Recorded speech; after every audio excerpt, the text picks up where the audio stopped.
On this episode of the Star Wars Time Show, Matt and Nick will dive headfirst into the shallow end of the Bad Batch pool to fully break down S3E5, aka The Return. They'll break down its plot, how it impacts the rest of the season, and where things may go next. Matt will also discuss First Star Wars, which some call DUNE, before the duo goes bad batching for the evening. Of course, the show will end with the question of the week responses and the latest round of top 5 Star Wars fan art features. Punch it, Chewie.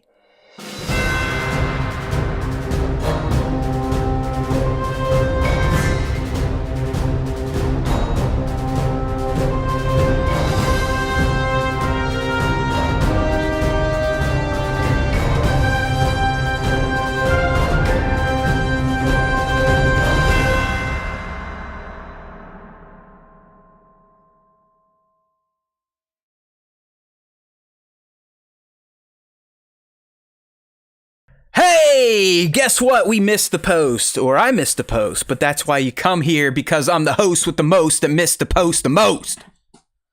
Sign me up. All right, sign me up. I'm a lyrical gangster, as they say in white man rap. How's it going, everybody? Hey now! We got to get a hey now out there. Hey now, hey now, hey now. Woot woot! Welcome back to the Star Wars Time Show. I'm sure you were sad as you had to wait a full week in between our last broadcast and this one, but we love to see you there. We got the regulars in the live stream chat. I'm pretty sure they're the only people that still come for the lives now that we moved to Wednesdays. They said build it and they will come, but that must only be true for baseball fields, Nick, because we've been building shit for years and barely anyone is coming, if you know what I'm talking about. I mean, I think that we like streaming on Wednesday, people just don't watch it. Especially the cartoons. I'll give you that. I guess Ahsoka was slightly different because we had those Tuesday nighters, and then people are like, okay, it's been out for fucking 24 hours, you idiots, why aren't you talking about it? But now, yeah, you're right. We make this change. We spend all this money on marketing to move to Wednesdays, and then we actually get less concurrent viewers and less overall views. I think it's like because the episode dropped. If the episode, I would assume that if the episode dropped like Tuesday night, then maybe we would get more viewers because people would watch it at night. But because it doesn't drop until early Wednesday morning, and most people are not watching it before they go to work or whatever, people are just like, they don't watch it until Wednesday afternoon. Or something. I mean, dude, you called it. We know this. We're like, hey, Bad Batch, great, excited, can't wait. Always love breaking down, talking about new Star Wars. But in the end, it's not going to move the meter like a live action Star Wars or even a Star Wars movie, if those things even exist anymore. Yeah, I mean, I just don't think people cared about Clone Wars because that was the only Star Wars that was available, back then when the movies had run out and when, George was essentially like, hey, look, Star Wars is going to live on through this animated series. That was it. That was all that was available. And people watched it because if they were Star Wars fans, that was the only thing that they could watch to get their fix. But now there's just there's people know that, Bad Batch is out now and animated, but it's coming soon. Andor season 2 coming soon. Ahsoka season, or whatever. Mando season 4 is coming. You got the Acolytes coming. You got Ahsoka that's coming back, and all of this other live action stuff that people are a little bit more excited about. So I think that in general, just having more Star Wars content available doesn't have to be on the particular day, but they know that in the pipeline is what they would consider better Star Wars. I hear you. I've got some harsh light going on right now. I'm trying to save people that are watching this. We'll figure it out one of these days. My friends, probably just going to go to the red. No, that's not working either. Yeah, I don't know, man. Hey, whatever. We're here. We're ready to play. Like I said, we got the All-Stars in there. JOD, Bat, League.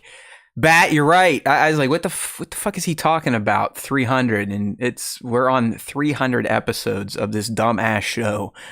Which, as I sit there and look at Nick, I'm like, what the fuck are we doing with our lives here? I was talking to Taylor And I was saying, I was like, man, Matt and I started this in 2015, like the first episode. What do you think our overall total is? Is it 500, you think? I think that's what I was going to say. So we've done 300. And for those of you who are either new or haven't been around the whole time, like we've done 300 on just Star Wars Time Show. Yeah. Before Star Wars Time Show, we did at least 150 episodes on Entertainment Buddha. So we're upwards. You're probably close. It's probably upwards 450, 500 episodes of the show. So it is like we've been around for a long time. Like we've been around and the conversation that I was having with Taylor, she was like, yeah, like you've been podcasting longer than anybody that I know, and a lot of shows that I know haven't even existed that long. I was like, yeah, because they get the hint, and when not many people listen, they're like, why the fuck are we doing this? You know what I mean? I think, and what it comes down to is that, I think in both of our lives, we don't have very big Star Wars fans. Like you have like Ryan, the intern, and you are very, are close, and he's another Star Wars hardcore crazy nut like us. And then I don't really have somebody who's a huge Star Wars fan. So for me, this has always been the time for me and my friend to sit down and talk about the thing that we really enjoy. And I think that's kind of what's kept it going for me, is that it's like, hey man, this is like, I don't have this time, or I don't have somebody that I can talk to very easily about Star Wars. So when me and Matt sit down, it's our time to really, talk about the franchise that we love. I can feel that. Yeah. Right back at you, buddy. And you're right. And I wish I was a more mentally adjusted individual like yourself. Because the problem is your friend is a freak and your friend feels like more people should listen to him. And it is an illness. Like I concede this at this point in time. I mean, my narcissism when it comes to Star Wars is off the fucking charts. I really truly believe I am the only person that all you motherfuckers should be listening to right now. Maybe Beyond the Dune Sea every once in a while, but they're already getting too big, so you can't listen to them anymore. Matt's starting to feel bad for himself again. But yeah, hey, it is what it is. We'll keep doing it. I'm trying. Like it's on me. This is all my fault that I bring all this work upon myself. It's nothing to do with Nick. Nick's healthy when it comes to this show. He is right. It should just be two people, one day a week for a couple hours talking about Star Wars.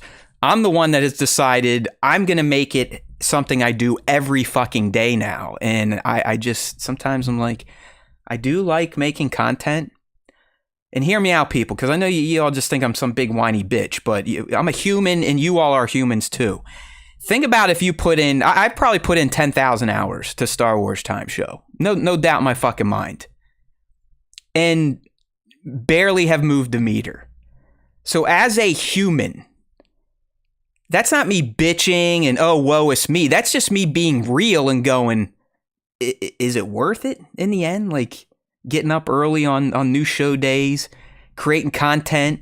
When all these hours I dump in the Star Wars Time Show, I could pick up a gig job, Nick. I could deliver fucking food or groceries and make a few extra $1,000 a year to buy my goddamn beach house. Instead, I'm sitting in my basement making Star Wars clips, adding other clips to them to make them more exciting, and they go nowhere. It's like, what am I doing? Will someone just slap me in the fucking face and say, enough is enough, young man, old man, bald guy. Literally, enough's enough. I think I'm getting closer. Like today, I haven't shared a damn thing on Instagram about Bad Batch. And in the past, I would have been eating myself up inside, feeling like I'm losing the game of Star Wars content creation. So that's a positive sign. That I'm not as like, oh, if I don't get something on here, I'm going to die today. That's how bad the OCD is. It's if I don't get a clip out, I may die. If I don't get a clip out, the show will be completely dead. That's the way this brain operates. So, yay. Yeah, no, all you guys are great. The live streamers, the Bangos, the Johnnies, the Bens. We get it. And I know it's annoying when I get on these diatribes, but just hear me out. If you invested the amount of time I did into this and you get sometimes zero response, zero reaction, it's defeating as a human being. It's a bit defeating. So sorry for the bitch rant. It's been a while. All right, man, let's get into it. We got some stuff to talk about today before we break down Bad Batch S3E5, The Return. What does it mean? Did someone return? Did they return somewhere? I don't know. We'll have to find out when we get into our deep dive breakdown. But to start things out, I'm gonna do a quick little review on a movie that's essentially Star Wars Zero. Yeah. Okay? Dune Part 2. Dune Part 2. All right, let's get all the superlatives out of the way, like you've probably seen. It's a spectacle, a masterpiece, groundbreaking visuals and sound design, yada, yada, yada, yo. All right? It is all that, okay? Dune Part 2 is one of the coolest things you're going to see in a movie theater. One of the coolest things you're going to hear in a movie theater. And I would say for the first 2/3, if not 3/4 of this movie, it's excellent. Like, you cannot look away. It's just like, yeah, okay, good. Yeah, even some of the canon changes, you're like, all right, whatever, not a big deal. It's okay, I'll live. Although there is one canon change that does bother me, I'll get there. So, slight spoilers for a movie on a book that's many decades old. But not a huge fan of what they did with Paul's sister. Didn't quite understand that choice. And where my gripe will come in, and I'm sorry, Dune bros and gals, because I do believe I'm an outlier here, because I don't know about you, Nick, but any Dune coverage I've seen, it's like if Dune had a penis, it would be, they're sucking it, like, nonstop. It is definitely getting an undue amount. Okay. I mean, I don't want to say undue because I haven't seen it, so I can't say that, but it is getting an exorbitant amount of praise. All right, like, this is the best movie ever made. This is blah, blah, blah, like all of this stuff. So I am curious to hear your critique. Because you are right. I feel the same way as you. Going into this, even I don't read reviews, but you're seeing the quotes and the trailers and whatever. It's like, ugh. All right. So like I said, going in, I'm having a great time, thoroughly enjoying it, and still ultimately enjoyed the whole experience. But like I said, the last third of the movie, I believe suffers from severe fast forward issues. Like, if you know the story of Dune, at some point in time, Paul Atreides chooses to drink the water of life. And I feel it's like right around this moment in the movie that they're like, oh shit, we don't want to release a 3+ hour movie, so let's just kind of move everyone along and get to the end. Goodbye. And that's how the end feels to me. It doesn't feel like an ending. It feels like they already have Dune Messiah greenlit and written, which they don't. Denis says he has a treatment. Warner Brothers has not greenlit it. So that's what I'm operating off of. The way Dune 2 ends, it's just like Dune 1, Nick, where you're like, okay, it doesn't quite feel like an ending, but I know the movie's ending, but yeah, we're going to get part 2 to pick up the story. This is the same fucking way, except part 3 is not a guarantee. So while the movie's great, yeah, all the superlative, like I said, all the cock smoking on the visuals, the sound, it is fantastic. Acting, fantastic. Everything's about it is fantastic until the end. It's like I said, it just feels like Denis like, all right, that Warner Brothers said no 3-hour movies because people won't go see them. So, and that's the end, everybody. Credits roll. Here's another major canon change with Chani, a major character, and we're just going to end on that. And you go, okay, well, yeah, I understand how things ended. Hopefully everyone also understands that Paul was never meant to be a heroic figure in Dune. That's actually why Frank Herbert wrote Dune Messiah, because he's like, wait, all you idiots think Paul is a good guy. The message I'm trying to tell all of you is that prophecy is bad, and messiahs from these prophecies can be bad. Because if you know the story of Dune, it is he really the prophecy, or has it been completely orchestrated by the Bene Gesserit? So, It just, the end did not feel like an end, Nick. You know what I'm talking, there are movies where it's like it ends, but you don't feel like it ended. And that did not sit well with me. And that's why I can't just sit here and be like, it's the greatest movie I've seen so far in 2024. I mean, it's a fucking 9 out of 10, probably a 10 out of 10 if it doesn't have that ending.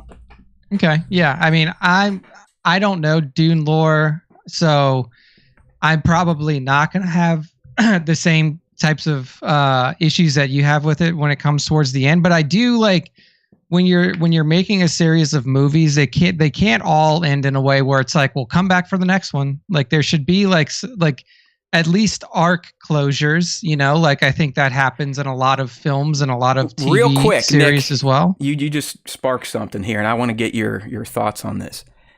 Empire Strikes Back, considered to many the greatest Star Wars movie, even though it doesn't have a very firm, good, positive ending, you still feel like that movie ended, right? Yeah, I did feel like that there was an ending there. Okay. Like I do feel like there was closure in terms of like some of the characters like interpersonal arcs. Like obviously there was a closure in the interpersonal arc between Han and Leia a bit, like, that exchange right before he gets frozen in carbonite is essentially like the galvanization of their relationship together and the start of their, I guess you would say, like their dating life, for lack of a better term, at least in Leia's eyes, because Han at the time still thinks that she's in love with Luke. I think that there's a good point of closure for the perceived issues between Lando and Han. And again, like this is to the audience. This isn't necessarily to the characters in the film. Like this is for the audience, because at the end of ESB, you're introduced. I mean, like in ESB, you're introduced to Lando. Lando betrays Han and the boys, and then at the end of that movie, he essentially comes back and saves them. So you have a closure to this character arc where it's like, is Lando a bad guy? Is Lando a good guy? That gets resolved by the end of that film. And you even have the resolution of the bounty hunter arc that was introduced in that film, where it's like, okay, the bounty hunters are paid to go out and find Han, bring him back to the Empire, and that happens. Like that gets that loop is introduced and closed in the same film. So I think that there are arcs within ESB that are introduced and closed that make it feel like you aren't just like, okay, well, we're picking up right where A New Hope left off, and then that story is just continued and does not come to an end, even though the film ends. So I don't feel like there is like a gaping wound, for lack of a better term, in the ESB storytelling. Yeah, even though there's more story to be told, we know the hero's got to do some shit. It still feels like it ended. To me, Dune Part 2 doesn't feel like it ended. It actually felt like it was just starting to ramp up towards the climax, and then it's like, okay, see ya. Yeah, it almost felt like, I mean, I guess like maybe it feels like Villeneuve was just like, yeah, Warner Brothers can say they're not going to, the third movie's not greenlit yet, but of course I'm going to get it. Like, that's how he's operating. And these quotes of his date all the way back to 21 when the first is coming out. He's like, yeah, I want to tell all three stories here. Dune Part 1, Part 2, and then Messiah, which is the second book, but much shorter than Dune, so it only requires one film.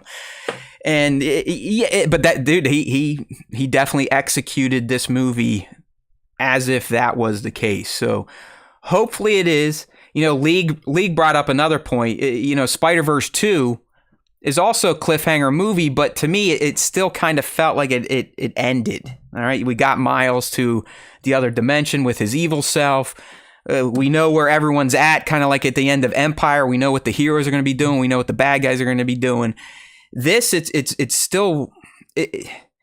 I mean, if you read the books, you'd be like, oh yeah, well, this is how it ends. But it didn't feel like an end. There's still stuff unresolved with Paul's journey now that he has decided to take advantage of the Fremen and the prophecy of himself, or of the One. Literally, I mean, I guess the Matrix stole from this movie as well. Yeah, a lot of property stole from Dune. That is definitely true. It is ridiculous. But I've gone down a Dune rabbit hole these past couple weeks. I mean, Nick, I've watched some of the most monotone 40+ minute deep dives into Dune on YouTube.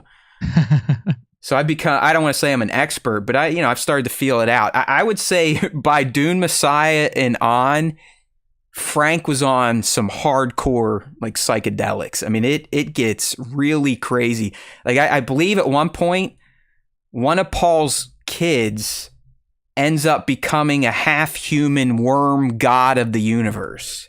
Yeah, I saw. So again, I'm not familiar with the Dune novelizations or like anything like that. But I did see it wasn't really a meme. It was kind of like a breakdown of like, hey, if you want to get into Dune storytelling, like if you want to get into the novels, like here's a few different ways that you can do it. Like here, read this book, read these 3. That's the core story, and really that is the essence of Dune in its entirety. You can read these 5 or 6, and you get a bit more of an expanded story. You end up straying, like your main character changes. But you still have the essence of Dune and a little bit of extra. And then the other card was like, if you read all of them, don't do it. Just don't read all of the Dune books. It sounds like they get kind of wild after Messiah, like really, really far out. Because as I said, Frank's whole motivation to even write Messiah is that his readers missed the boat. I mean, go look it up. Like he was upset that fans of Dune looked at Paul Atreides as a heroic figure rather than a tragic figure who has succumbed to this idea of prophecy and galactic domination. Well, look, I mean, like, again, I just saw Dune for the first. I didn't see the old Dune. I just saw the first Dune. Dune 84 is on Max right now. You got to throw it on. It is such a banger. I just rewatched it over the weekend because some of the moments definitely line up to the book in the movie, but David Lynch made some very creative artistic choices, like the like the weirding weapons. That's not even a thing in the book or Denis' Dune, but it is funny. It's a classic, man. Plus, what's his name is Paul McLaughlin or something. What's his name? Kyle McLaughlin. Yeah, there you go. Yeah, he was from Twin Peaks. But here's what I'll say. From the very beginning, it's established that Arrakis is a planet that is essentially in between 2 different warlords. You have, from what I can gather, like the Harkonnen clan is the one that's currently. I can lay it out for you if you need it. Like they're in an empire, so there's the emperor. I forget his Calaith, his planet. Then you had Caladan, which is House Atreides. Yep. Getty Prime is the Harkonnens, and I believe the other major faction is the Space Guild. And what the story of Dune is the Emperor is starting to get jealous of House Atreides because the other houses like them.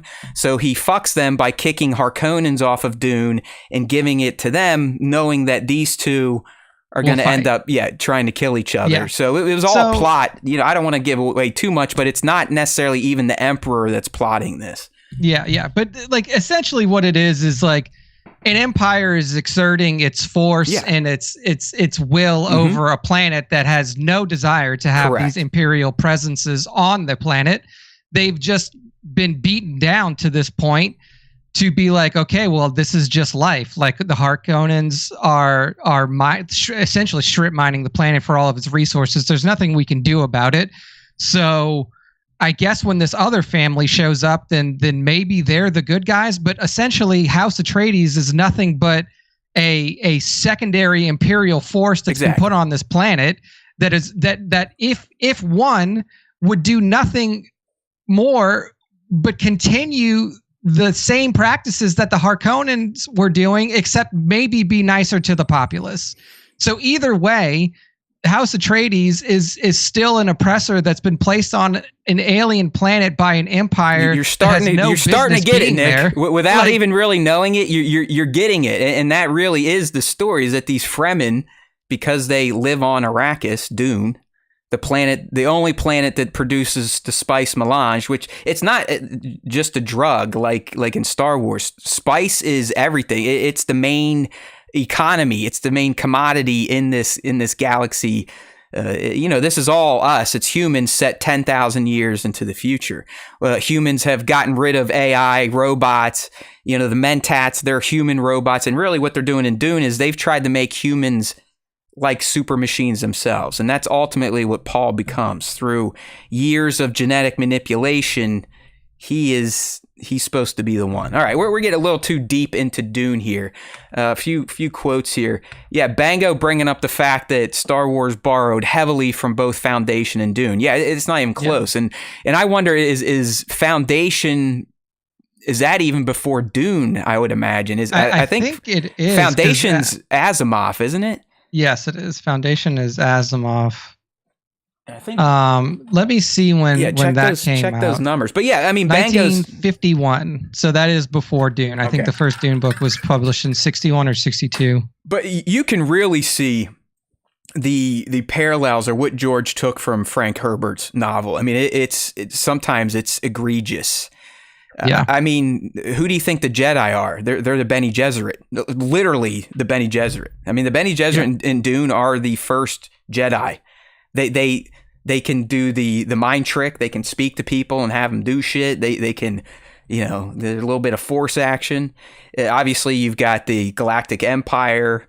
You've got a chosen one figure. It's insane. I mean, he pretty much stole the story, even some of the same terminology, spice, and literally spice in Star Wars looks just like spice in Dune. And I mean, look at the first planet that you're introduced to in Star Wars. It's a fucking desolate. Yeah, it's Arrakis. Desert. Yeah, it's Arrakis without, and technically it kind of has its own sandworms and the Krayt Dragon. So but hey, listen, it really is a good movie. I do believe I'm the outlier, but if we're not getting Dune 3, I'm telling you that this ending is lackluster. It's going to leave you wanting more, which is a good thing because, yeah, it's good. You want to see it keep going. I just like to feel like I saw something kind of come to an end. And I could tell when I'm looking at my watch, I'm like, shit, there's only 25, 30 minutes left. And he's just now drinking the water. Like, this is going to be like, and end. And that's kind of how it played out. But guess what? I'm going to go see it again this weekend because it's just one of those theater going experiences that's worth a second viewing, especially if going to movies is free like it is for me. Yeah. I'm not sure. We don't have any plans for this weekend, but that may be on the docket. Speaking of your Wii, dude, the Everyday Bubbly Pod is now the most seen Instagram account in our feed. Really? It's like I saw them fall. It's like, oh, another podcast fall. I had no clue it was Taylor. That was Taylor's podcast. But yeah, her and her buddy, they're doing it. They're putting out their reels and gimmicks every day, and I see every single one. So it's like you can share content on Instagram and actually have people see it. So tell Taylor I've been watching the content. Well, there you go. That's she's happy. I want to start seeing Nick show up in some of these motherfuckers. Do you trust me? She is going. I mean, like they just started it within the last year. Their 1 year of podcasting will be in July, I believe, and she has the same headaches as you do. She's like, I've been doing all this stuff and it's not growing. And I'm like, look, that's just how podcasting is. Sometimes it's like, sometimes you have pieces of content that just explode. Like we've had a few of them. We've had, even since the Instagram was killed and we've renewed it, we've had pieces of content that's had, almost 100,000 views and thousands of likes and comments. Those days are long gone, man. I don't know what happened. But and I tell her, I was like, look, sometimes you'll just have these ones that just pop, and it's like, oh my God, we figured it out, and then you'll have months of nothing. Nope. That's where we're at. We're in one of those months-long lulls. It's like, okay, can we at least get some thousands again, please? Yeah, please. So anyways, we're seeing her content. Let her know it's showing up over here at the SWTS. But I do want to start seeing you participate because it seems like just Taylor's out drinking wine all the time, having fun, and poor Nick's at home taking care of the pets. You need to realize that at least some of the content ideas or some of the content that she's put out, I have actually. Are you the cameraman? Make. either helped her make or said like, hey, this would be like a good All little right. video for you to do or something like I that. like it. Okay. I've been meaning to bring it up. I just forget, but we are fans of the everyday bubbly.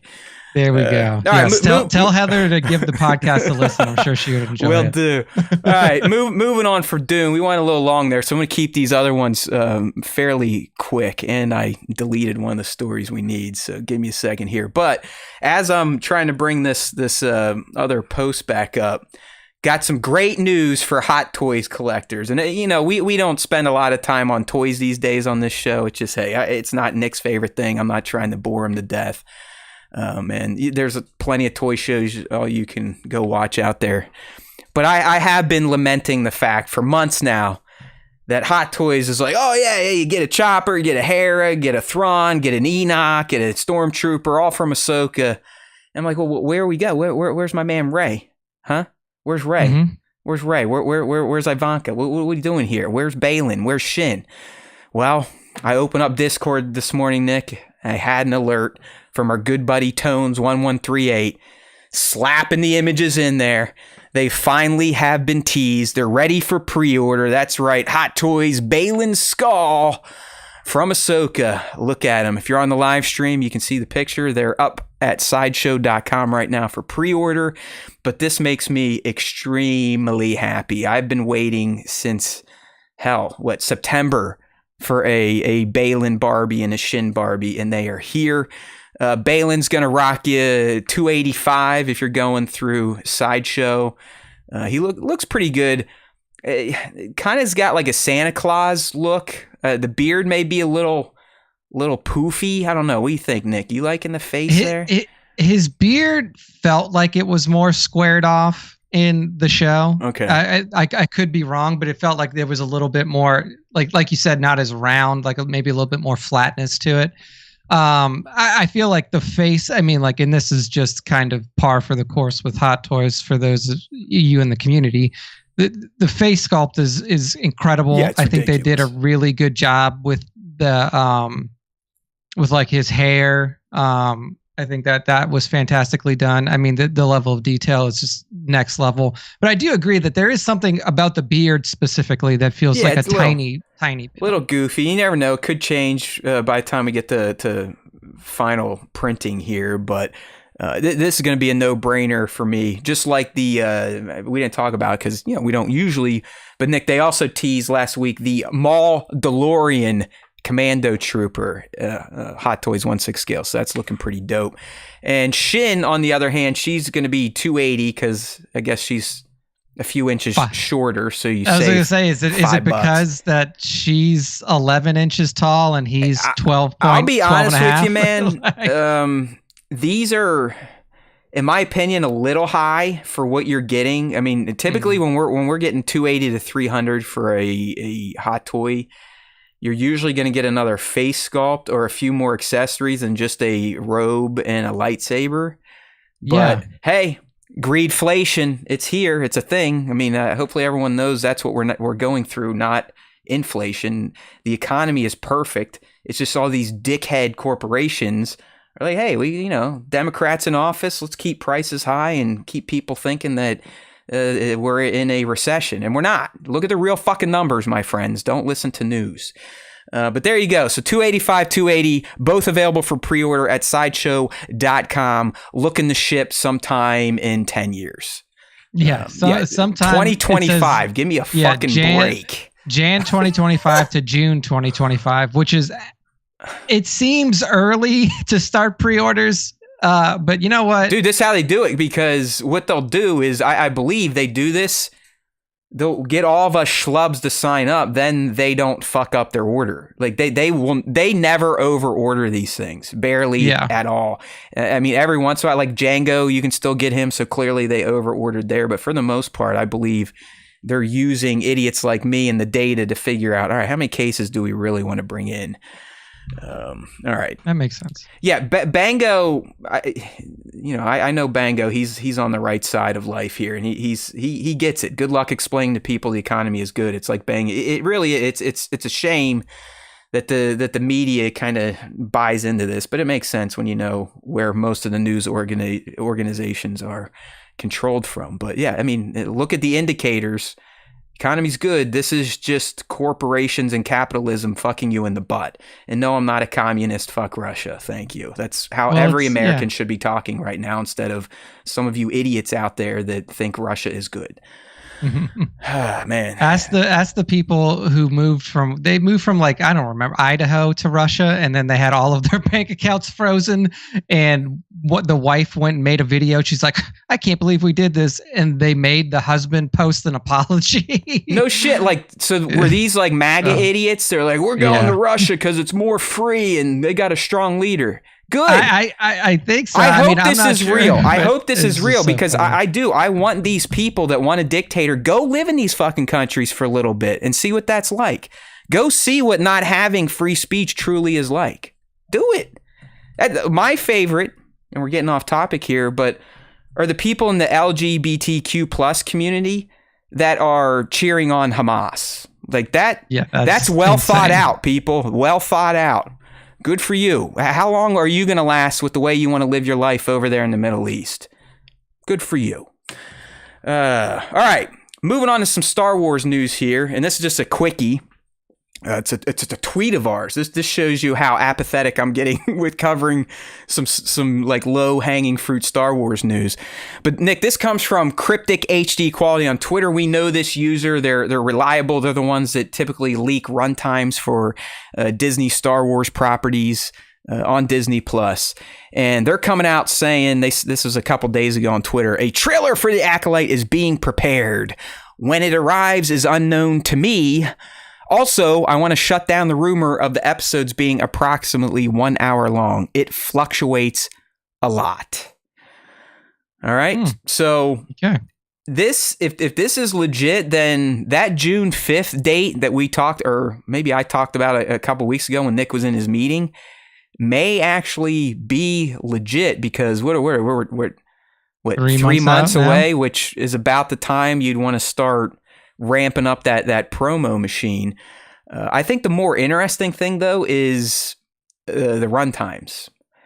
And yeah, that is something that I was going to bring up. Is we typically don't see large fluctuations in runtime. Usually, you'll see fluctuations in like the 10-minute range. Like you'll have some episode, like for Andor. Like Andor would have like some episodes for 45 minutes. Some of them were 35. Some of them were in the middle. But they always kind of kept that like 35 to 45 minute or like a 10-minute kind of window either way runtime.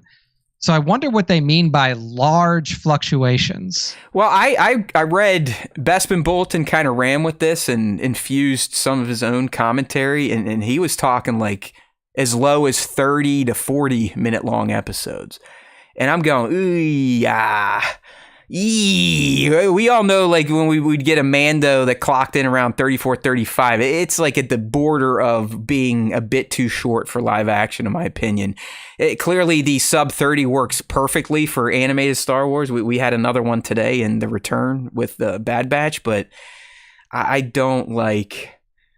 And I'm with League. Like, can we just get back to normal TV shit? And every episode is the same fucking length, or maybe a minute or two off. I what do you think, Nick? This is bullshit. Like, I am going to call up my senator and say, can we please get standardized runtime for Star Wars live action shows?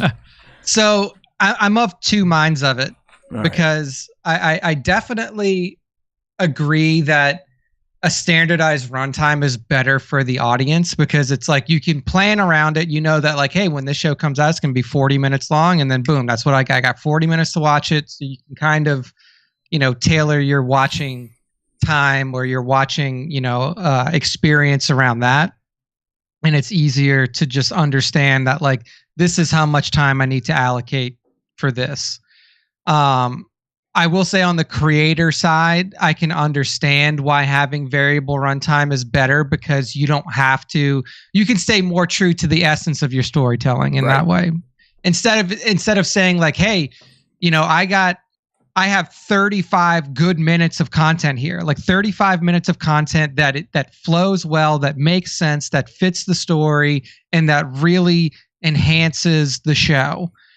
And then an executive comes to you and says, well, you got to add 5 minutes in there somewhere. And that's how you get to a place where it's like, well, this felt out of place. It was a little bloated here. Maybe, they could have cut this, or this didn't make sense. Why did they add this in here? So from a creator point of view, it's nice to be like, look, for this episode, I only need 35 minutes. I don't need 45. And if you try to make me put an extra 10 minutes of content in here, then it's going to feel weird. So from a viewer perspective, I definitely understand that, but I tend to now lean a little bit towards like giving the creators a little bit more control over the runtime, specifically on streaming shows, because usually when you do that, the decisions that they make in editing are done to make it better for how the story flows. So, yeah, there's like both Star Wars and Leia are trending right now while I was on Twitter with that other story. So I was trying to figure out why, and it doesn't seem anything has happened.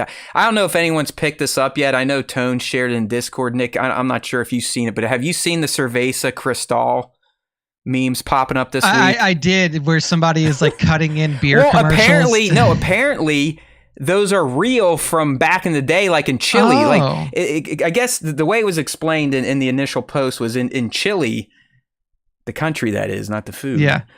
They, instead of cutting to commercial for Star Wars or other movies, they would just infuse it into the film. So there's a clip where it's Obi and Luke in his hovel. He's telling them the story. And Nick, when he goes to his chest to get the lightsaber, he opens it up and it's a cooler of beer. It's fantastic. And I guess they found some other ones from other shows, but obviously now the internet has been running with it nonstop. So I think that's why. Yeah, here's R2. He's shooting a can of Cerveza Cristal out of his dome to help Luke for the sail barge scene. Yeah. So yeah, the internet is running with this one. All right, sorry, I got a little distracted from the trend. Yeah. Well, I do want to respond to one thing. Bat says, with regular TV, you had commercials to fill the gaps to make them all uniform length. They did have commercials, but the thing is every 30-minute, well, whatever, you could break it down by however long the length was on TV. But every 30-minute TV show was 23 minutes long. Like, you can go back and like literally break down, like just take out the commercial, and the runtime of the episodes would be between 23 and 24 minutes. So they were all the same. It wasn't like they were shoving in more commercials to shows that had shorter runtimes. Like, you would build a 30-minute long linear cable TV show to be 23 minutes with roughly 6 to 7 minutes of commercials cut in. That's just how they made them. So their runtimes weren't variable. Like, each show was the same length. They just made the shows less than 30 minutes long to accommodate 6 to 7 minutes of commercials per episode. And it was the same thing for hour-long TV shows. They were all roughly like, what was it, like 48 minutes long or something like that?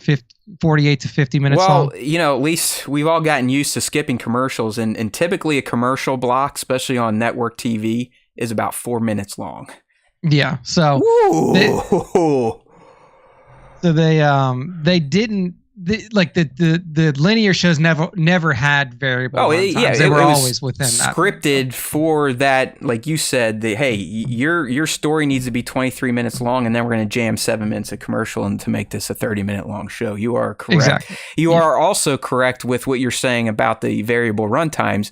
It allows the creator to end a narrative when it should end versus extending it or cutting it short to fit a canned cookie cutter runtime. All I'm saying is I'm a greedy motherfucker and I want long runtimes. I don't want to feel like the show is ending just as it is beginning. And crazily enough, Dune Part 2, a 2 hour and 45 minute long movie, that's kind of how the end feels. You're like, all right, we're getting into the meat here, the climax, and you go, oh, that was the climax. Oh, okay. All right, here we go. All right. Speaking of here we go, here we truly go, a bad batching. That's right, my friends. It is time for the tried and true, never repeated, never to be copied, SWTS deep dive breakdown and review of The Bad Batch, Season 3, Episode 5, The Return of Brotherly Love. Or is it? Who knows? Speaking of brotherly love, and I know, Nick, you probably didn't see this, but if anyone wants to watch a manly man show us other men what it's like to be able to share your emotions on a national stage, watch Jason Kelsey's football retirement speech. Holy shit.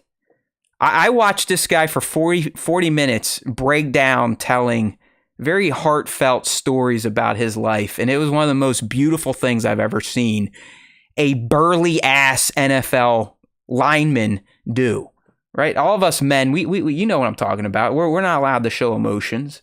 You should, but we're not allowed to. And when you have a guy like that do it in such a public forum, kudos to him. What a fucking hero. What a hero. All right, speaking of heroes, let's get on with it. Clone Force 99, The Bad Batch. We saw the family reunite last week, Nick. And just as you called it, I got so excited for you this morning. It's literally I think my first Nick nailed the Pabu call. Like, just fucking nailed it. So let's give him his credit where credit's due. Good job. Thank you. Good job, young Nick. Thank you. Good job. All right, so we'll get into it. If you're new here, you know how we do it. We each give our light review of the episode, then we'll take a deeper dive into the more nuanced moments, some of the moments that stood out to myself and Nick, as well as any references or Easter eggs that you might have missed. So, Nick, go ahead. What was your reaction to the return here? Yeah, I mean, this episode definitely had the tone and kind of the storyline that I expected out of an episode that ended or that followed the way after the way the one ended prior, after episode 4. I thought it was good. I thought that they took time to really, explore the relationship specifically between Hunter and Crosshair that we knew was going to be a sticking point with Crosshair coming back into the group. So I appreciate that they didn't just try to gloss over it and be like, okay, well, Crosshair's back. Let's get moving again. Because there are some things that need to be worked out within the group, and specifically, as we saw in the episode, between Crosshair and Hunter. So I think that this fit the bill for what I expected. I thought it was enjoyable. It was a relatively self-contained episode. It wasn't. It furthered the plot along slightly, I guess you could say, because they diverted off to Ice Dune to essentially try to find the coordinates to get to Tantus. So Isaacis. And I did think when I was watching, I was like, there's no fucking way that there's going to be an ice worm on this planet. The day after, like a week after Dune 2 releases. How about that timing, man? Like, how about that time? I wonder if that's the reason they did the triple episode to start. They're like, we do that. We can time our Ice Worm episode right after Dune's release. Dude, they must have. Even those perimeter things looked like reverse thumpers. They were doing the opposite of a thumper in Dune. Yeah, of pulling them in. It was keeping them out. So I was like, man, gotta love it. What a time to release this episode. They really fucking landed that plane. But yeah, I mean, I thought the episode was good. I thought it did what it needed to do to reestablish the relationship between Crosshair and the group. Obviously, a lot of that was more centered on Hunter than it was on Wrecker or Echo. Yeah, real quick, because I wrote this down. Man, like right when it opens, I was expecting things to be as chilly as they were when episode 4 ended, but it's like, hey, we get the Pabu, it's beach life, everyone's feeling good. Hunter clearly still has some beef, but he's not like, I mean, Wrecker, he's like, hey, whatever. Omega said he's fine, you're good with me, that's why you gotta love the big guy. Yeah, the Wrecker angle of it, and made sense a little bit. Yeah, like I know that the character is, like developmentally challenged, for lack of a better term. Like he's slow. Like he doesn't function on the same. He's more brawn than brains. Yeah, like he doesn't function on the same cognitive level as everybody else does. So, and that's not a bad thing. Like there are people like that in real society and everything. He's like Lenny from Of Mice and Men. Yeah.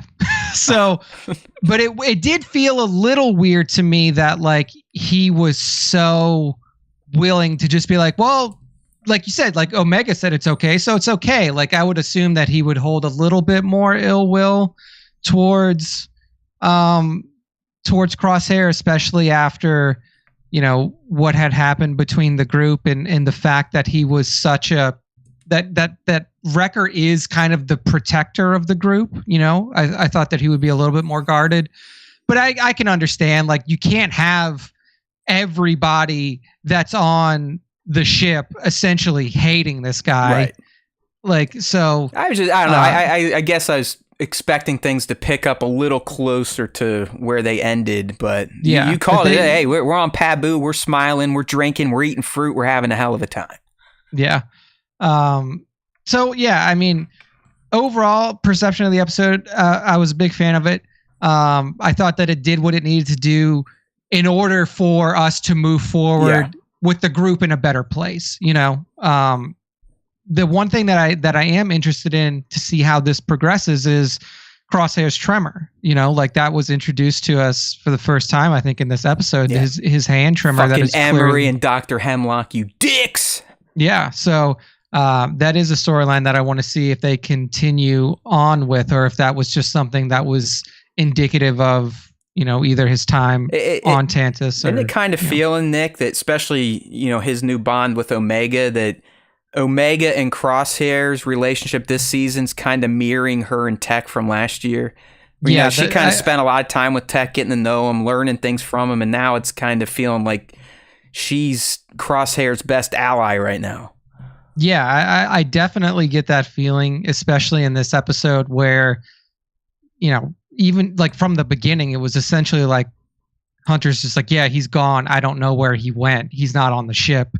And then, you know, Omega goes to find him, and essentially she's kind of the one who's acting as the mediator. I know. between Crosshair in the group. So, hey, Nick, she did remind us today she is technically the elder statesman of Clone Force 99. She is technically older than every one of them, at least by typical years. Yeah.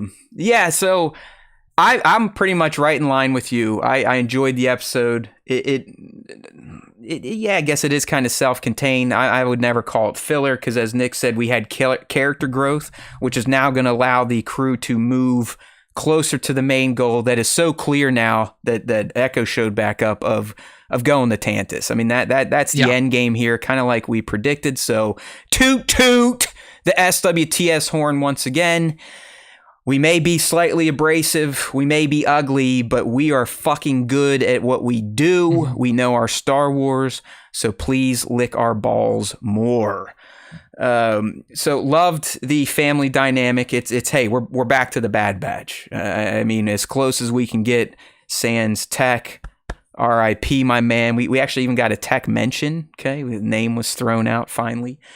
The Crosshair Hunter interactions were clearly the best scenes in this episode. Anytime those two were together, it was interesting. It was curious, and they were different. Each conversation they had kind of a different tone and an outcome until we ultimately came to a level of understanding and some resolution there. You had to love when they were almost like whipping out their dicks, like, well, yeah, you did this, and then he's like, well, no, but then you did that, and then you did this, and then that, and then this, and it's your fault. It's like there was a lot of that. Yeah, I mean, it's like these two, as the others were explaining, this is just kind of their dynamic. It's always been abrasive. Yeah, but now, you know, with the betrayal, it's even more so, at least from Hunter's perspective. So anytime they're together was great. I love the callbacks to season 2. I mean, we returned right to the Outpost in the Outpost episode, one of the best from last year, the one where he does finally realize he's an idiot and murders Lieutenant Nolan. But Nick, I don't think I heard you say this. I would say the biggest downside is and this is where your self-containment comes from. Zero check-in on the Imperial front. Nothing. Yeah. Like the only little dangle we got was essentially Echo reporting what he found on the data pad. It's just, there's a lot of fucking clones there. So that kind of bummed me out. It's not surprising. We know this happens in Bad Batch, and it was still a good episode. It still advanced the overarching plot, so I'm not going to be angry. But me being a huge fan of the lore that the Imperial side can produce at this point in time in Star Wars, it's always a bummer when I don't get that itch scratched. So that'd be my biggest complaint here. And to wrap up my mini review, if you want the long-winded one, youtube.com/Star Wars Time Show. But Batcher is, I'm not a huge dog guy. I love all animals. I prefer cats because they're more intelligent and easier to take care of. But I think Batcher is fantastic. And at this point in time, they need to craft her own set of armor, because in this episode, she contributed just as much to the mission, if not more, than the humans. 100%. Okay. Like Batcher's becoming a hero. I mean, Batcher's a part of the crew now. You know, like dude, she sniffed out the sensors. She dug out the door. She sniffed out the worm. I mean, what else do we need? Found the weak spot in the ice. To get Hunter out. Like she's amazing. Like she is amazing. So another good find from Omega. Just goes to show you, if you take care of those that are less than you, they will love you for life. It's like they have their Chewbacca now. So really, really enjoyed that. All right. Now, getting into the nitty gritty here. We're just using StarWarsTime.net. Go check it out. I actually use WebP now, so there's all sorts of stills to look at because their file sizes are minuscule, and people that worry about file sizes like myself, it's one of the best things that ever came to the internet. We got plenty of stills to check out, the full breakdown video. But now, Nick, let's get into some of the top moments, as we like to call them here. I think I'm going to start with the exchange between Omega and Crosshair before they leave for the mission. All right, she's kind of bitching like, "Hey man, why isn't Hunter let me go? You know I've got the skills." And Crosshair, he's like, "Yeah, but you know you're a kid."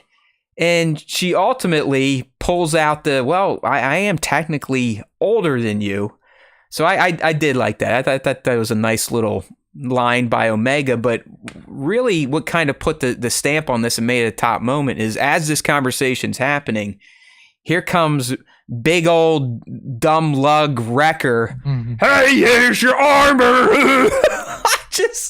You gotta love the guy, man. I mean, he's got the biggest fucking heart in Star Wars, even though he's the biggest brute in Star Wars. So just this whole moment of Omega kind of ragging on Crosshair, and then Wrecker coming out being so proud that he saved his armor and presented it back to him. I thought that was a pretty memorable moment. Yeah, and I think that moment really set the tone for the rest of the episode, and like it made you, or like it essentially told you right up front, like, hey, this episode is going to be about the characters, their interpersonal relationships, and how they can come to some sort of, not even resolution, but like come to a place where they can work together comfortably without worrying about somebody getting stabbed in the back or this odd tension between everybody. And I think that, you know, having Omega as the intermediary, as the one that is really trying to get everybody back together and make Hunter understand, like, look, you know, we don't have time for you guys to do this, and really kind of try to soften Crosshair up, because that's essentially what I think she's trying to do here is like, she knows that Crosshair is the odd man out. She knows that Crosshair is the one that is looked at as the villain amongst the group right now. So by her being the one to go and associate with him and really bring him back into the group, she's saying that, like, you know, to everybody else, look, we don't have time for this. This is okay. Yeah. This is more than okay. We need to do this. Yeah. It's like and like her whole thing has always been like, so even from when her and Crosshair were escaping Tantus, her thing was like, look, yeah, like it's great that we got out, but look, we got to get everybody else out. So she knows that they're working with a limited time window because, you know, even though we didn't see it, like you mentioned, and it did suck that we didn't get to see anything within Tantus, but Tantus is probably in fucking panic mode right now. You know, like Hemlock in particular is like, we've lost the one trump card that we had to get this whole Project Necromancer twice, going. right? I mean, Yeah. they lost her from the facility, and then they had her dead to rights on Lao last week, and she still got away from the Empire. And she got away. So like they're in panic mode, Hemlock for sure. And not only are they in panic mode because she's out, but they're in panic mode because they know that with Crosshair out, they now have a more formidable force that could be moving against them in some sort of way. So she's like, look, we don't have time for all of this bullshit. Like, we need you guys to sort your crap out so we can go and get these, like save all of our other brothers. Like, so I am glad that they've given her more of a proactive role and not just like kind of set her off to the side now that she's back with the greater Oh, yeah, crew. yeah. I mean, that's probably some of the best work the team has done with Bad Batch is Omega's growth from season 1 to now. I mean, she has made significant leaps each season. I mean, you should almost go back and watch season 1. She's a completely different character. I mean, she's almost robotic, kind of like Emery, because all she ever knew was labs and Camino. Then once she gets out and starting to live with these guys and go on the adventures, getting captured, and then obviously season 2, getting even more into the mix on missions and tech, training her how to fly, all the different, clone codes. She is a fully functioning member at this point. She just happens to be a kid. So, I mean, I think that's why this show speaks to people. It is this family dynamic they've created, but as Nick said, she's not just some dopey kid that they have to protect. In fact, these days, she's almost protecting them and telling them what to do, where to go, and how to do it. So, pretty impressive. I mean, she really is kind of fulfilling the tech role at this point in time. I know she couldn't hack the data pad on her own, but once they got into the outpost, it's her and Echo on the machines. She's the one working consoles just like Tech would have been doing. So her training is paying off. Let's tangent this a little bit. All right, Nick, we're 5 episodes in, heroes reunited. We had an inkling this could happen based on the trailer. We didn't know which way to go, but when we were kind of spitballing on the season, we were wondering, she might get out, but might get recaptured. Are you still leaning towards that way? Or do you feel like at this point she's with her boys, they're only going to be linking up with more clones? Is she getting harder and harder to capture? Or because she's making this mission more prominent to the galaxy, will that make her recapture even easier? Yeah, I mean, at this point, I don't think that a recapture is going to happen. I think that she, like you said, like the batch is fully back and assembled. They're on the move. And I feel like because we haven't checked in on Tantus and, in this episode, it seems like they don't really have a bead on them. Like they don't really, like they have no way of knowing where they've gone. I've got one theory if you'll hear me out. Okay, yeah, definitely down to hear that. But yeah, I mean, like we're a third of the way through the season already. There's 15 total episodes. We've just finished episode 5.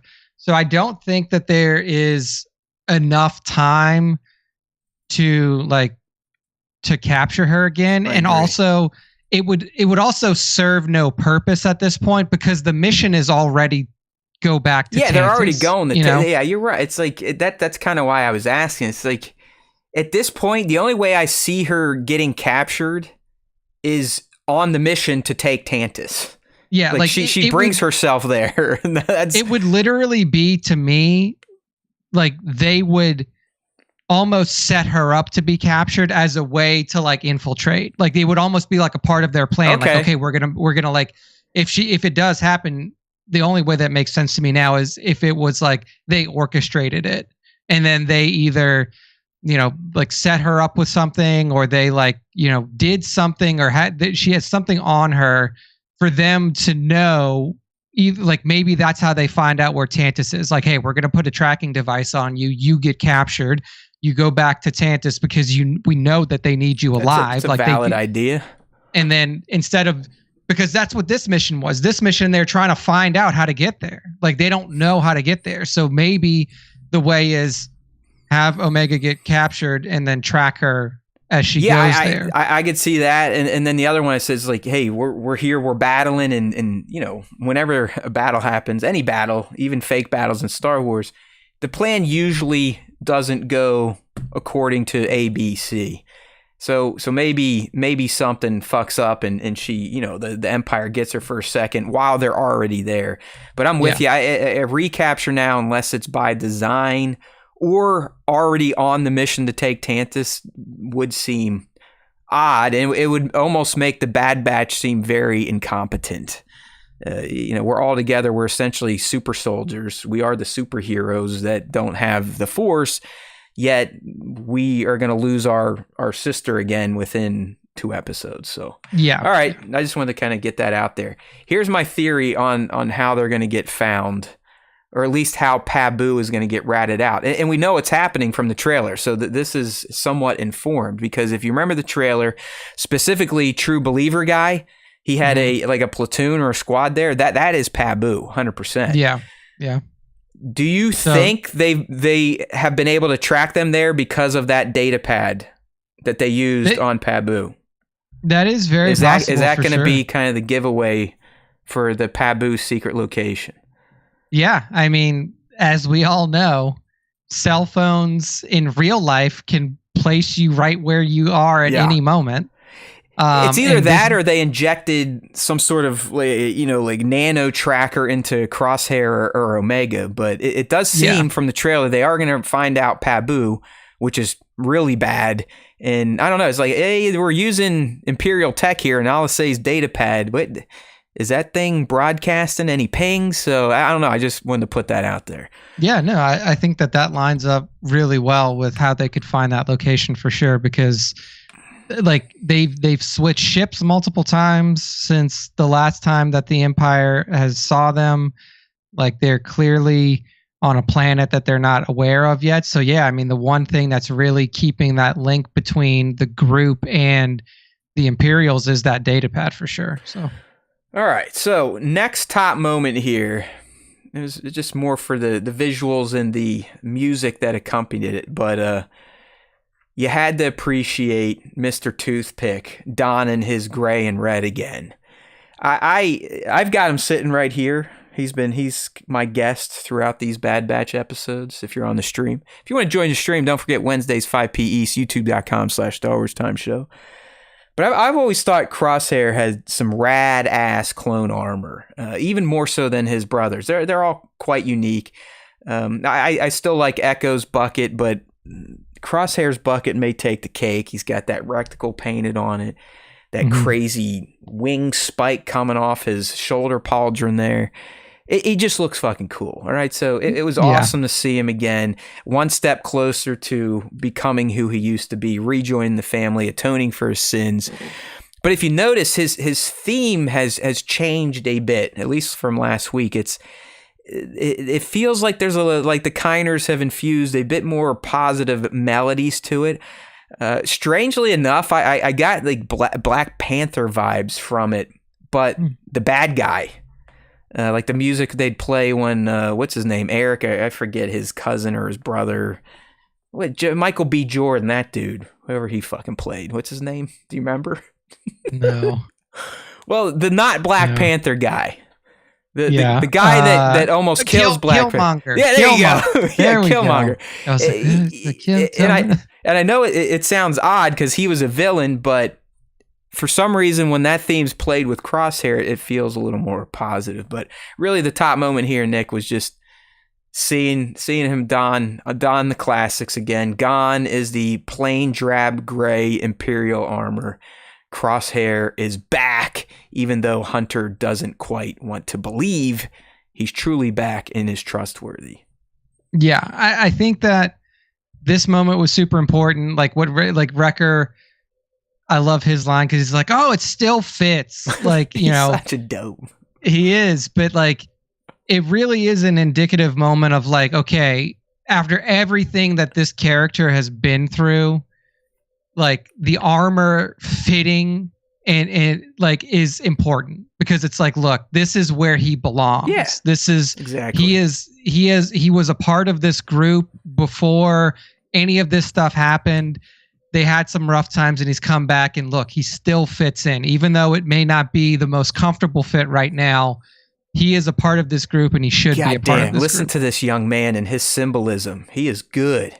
Look at this guy. That's some deep shit, Nick. I don't think that deep. That's why we bring you in for that type of commentary. But yeah, you are right. That there's definitely some symbolism going there with fitting back in the armor, but also fitting back in with his family. And at least for me, last top moment I had is at the end talk between bros, Hunter and Crosshair. You could tell. I mean, this took a lot for Crosshair to get to this point. I mean, Crosshair, he is like the epitome of a male. Zero emotions, can't show weakness, can't ever, let someone in on the fact that you may be hurting. And he did it. Like, it wasn't easy. You could tell. I mean, he finally admitted to Hunter, like, hey man, I'm a fuck up. Like, I am a fuck up. I really messed up. I'm a piece of shit. And what does Hunter do besides pile on? He goes, hey dude, listen, we all have made some questionable choices here. We just got to hope that we can do better. And that's all these two needed to say to each other for them to finally be back on the same page. Yeah, the worm mission helped. They were getting closer. Again, my boy Wrecker, you had to love when he runs out and hugs the two together, like like Hulk. He just, man, I honestly think Wrecker might hurt the most when he goes. His death, I feel, is going to be super emotional and super heroic and caring. I mean, he's the K2SO of this show. Exactly.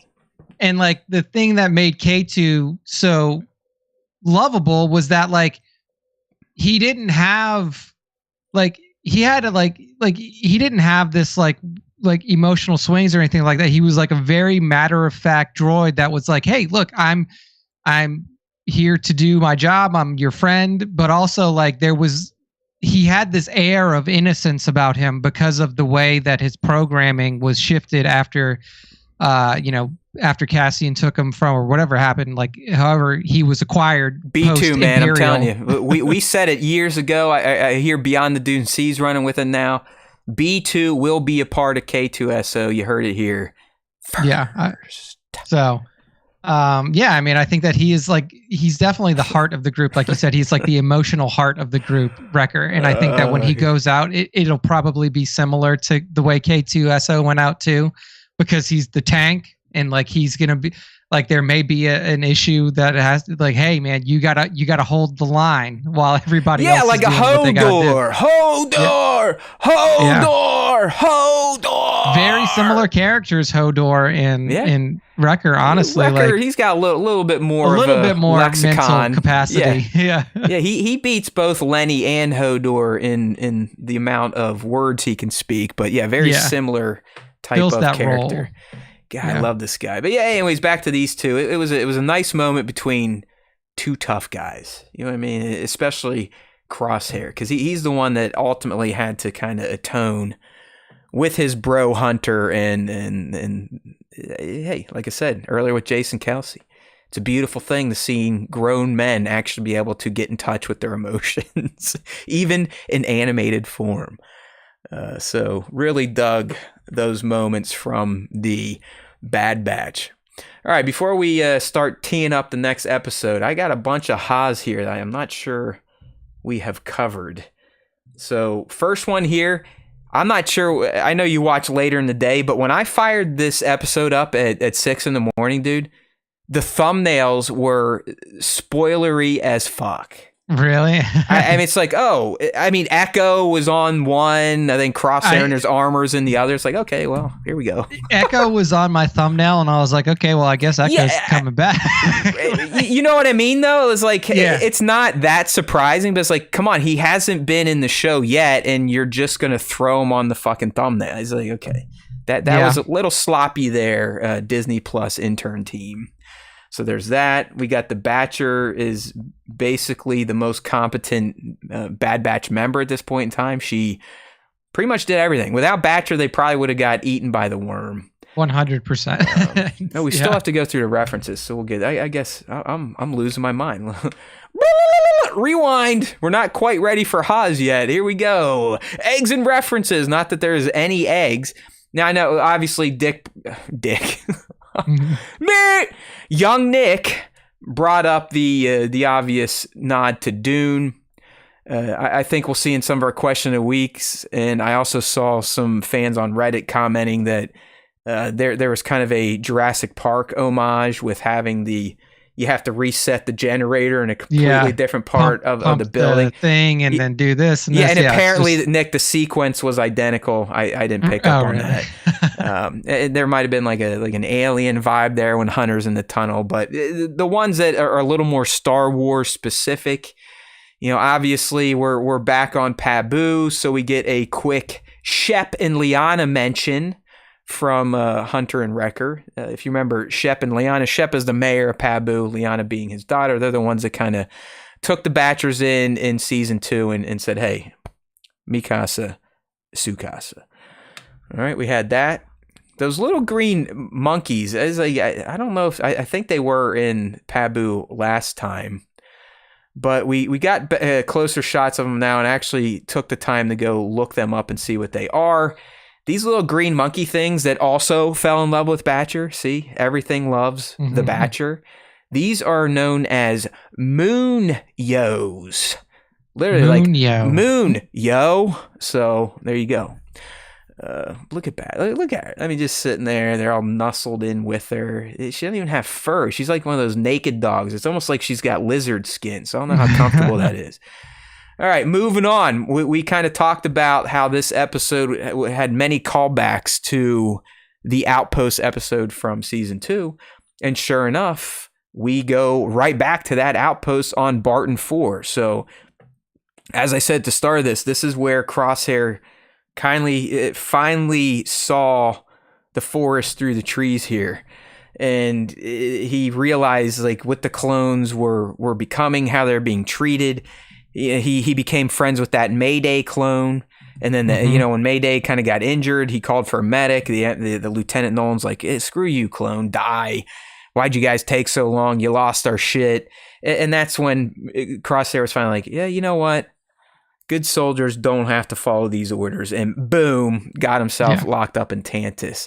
And then, not to be outdone with callbacks, we got multiple shots of the Ice Vulture, which is a motif that was used heavily in season 2 for this episode and Crosshair. And once again, it kind of followed him and, made, it was almost like Nick said, that symbolism shit. So I'll let Nick describe that if he needs to. But these are all references from season 2 on this same planet.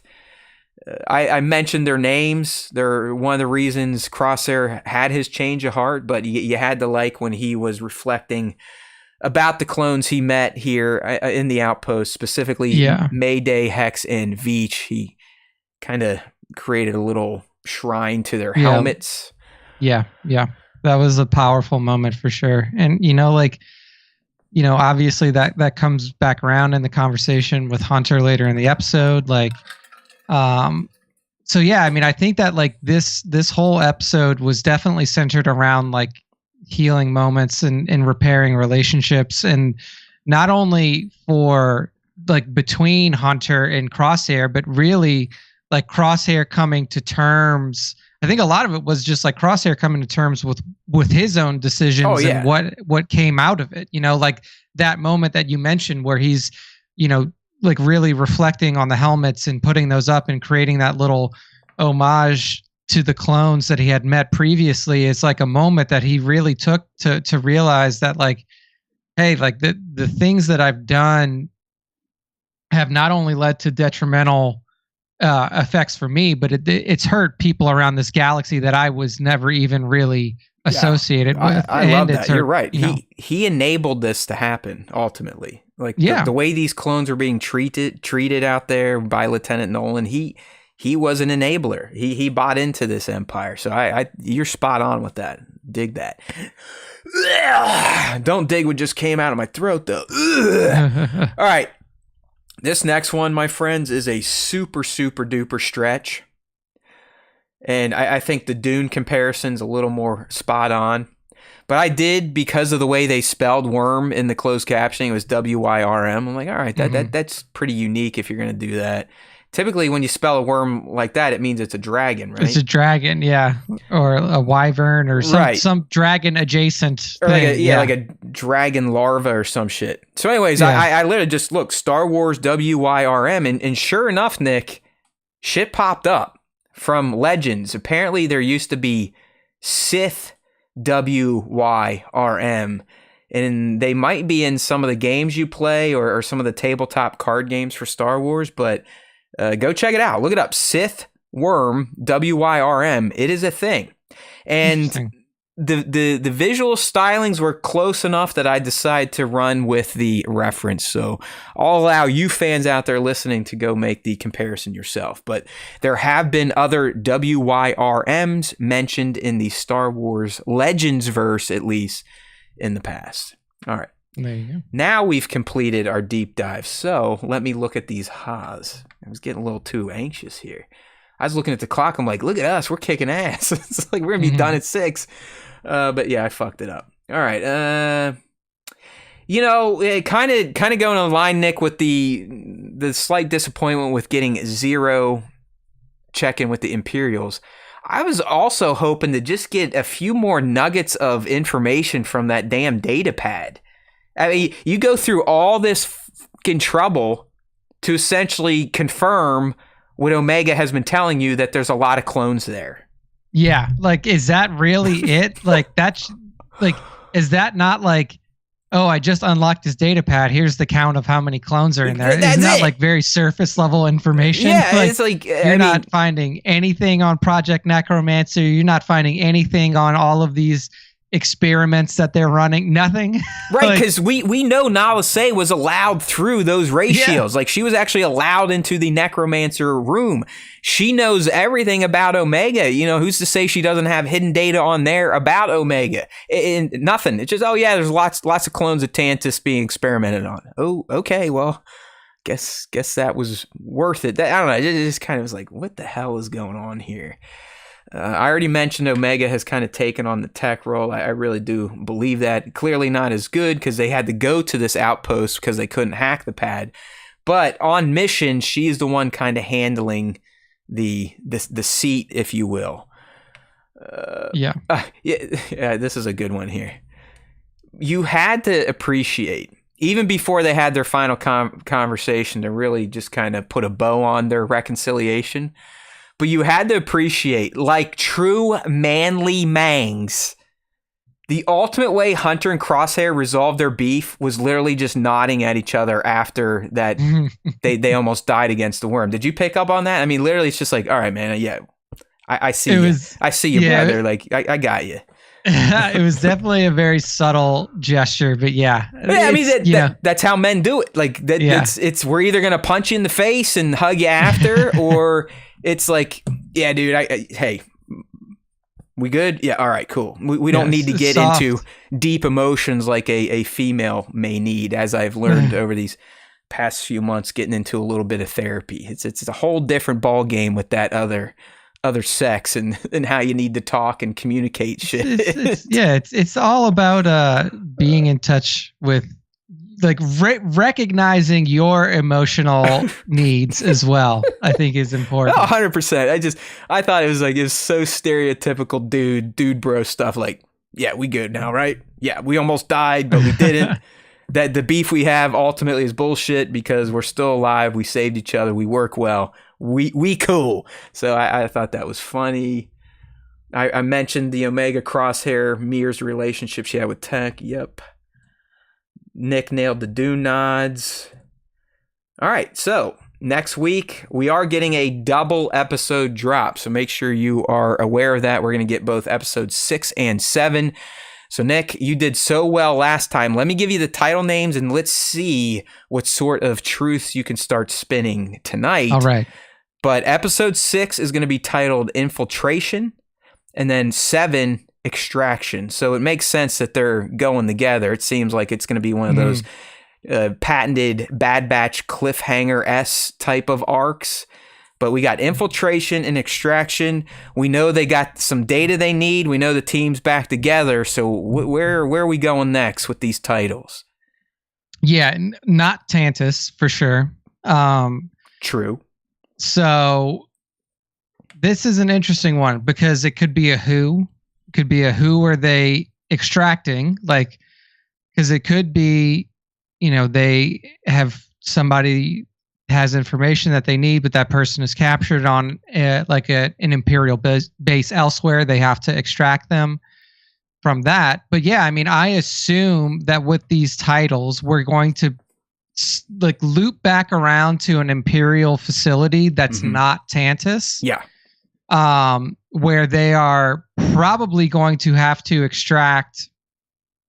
I would either assume an Imperial scientist that is that is working under duress, because there's a ton of Imperial scientists at this time that were conscripted from their time, like the time with the Republic or from elsewhere, that's working under duress. So maybe they're extracting an Imperial scientist that has information for them about Tantus. But I assume that it will be an infiltration and extraction mission that is centered around information on the Tantus base, because that's what we've heard. Like, this whole mission was, like we're talking about the character building and repairing relationship angle, but like the mission was, we're going here because there's information that we can get about the whereabouts of Tantus. And we didn't exactly get that. So they may have been able to get some data from this mission that will lead them to like another breadcrumb, like here's the next link in the trail to where we have to go to. So we got to bust this dude out of some sort of Imperial lockup to find out more information about where Tantus is. So that's kind of like my general idea about the next 2-episode arc that will, like you said, will be dropping at the same time, concurrent episodes next week. But yeah, because I still they don't have any way to get to Tantus, so this is still like, how do we get their territory? Yeah, I'm kind of right in with you, but I might even have more poignant guesses here. I do believe we're going on a mission to get somebody. Mm-hmm. I think Rex is going with them. So I do think we're going to get Rex over 6 and 7. I believe, based on the trailer, Nick, this could be the mission to go get Wolf. Okay. Yeah. And I think it still kind of falls in line with you. A bunch of clones on the data pad. Maybe they have other data on where clones are at. I could see them going, hey, they got Wolf at this facility. We could use him, but we could also use, like you're saying, potential data that could be at this facility. So I'm pretty much in line with you. I'm going to add in the caveat that I think they're going to go there for Wolf, or maybe it's like you said, they think they're going for data, but then they run into Wolf, and now it becomes a whole different type of extraction. That actually may be the way it actually plays out, now that I think about it. So it might be more in line with you, with Wolf kind of being the extra prize, if you will. Yeah. I mean, I have to imagine that because of the chips in their heads, like they can be tracked. Like, these clones can be tracked regardless of where they are. Obviously, the batch can't be, because their chips have been disabled or no longer functional.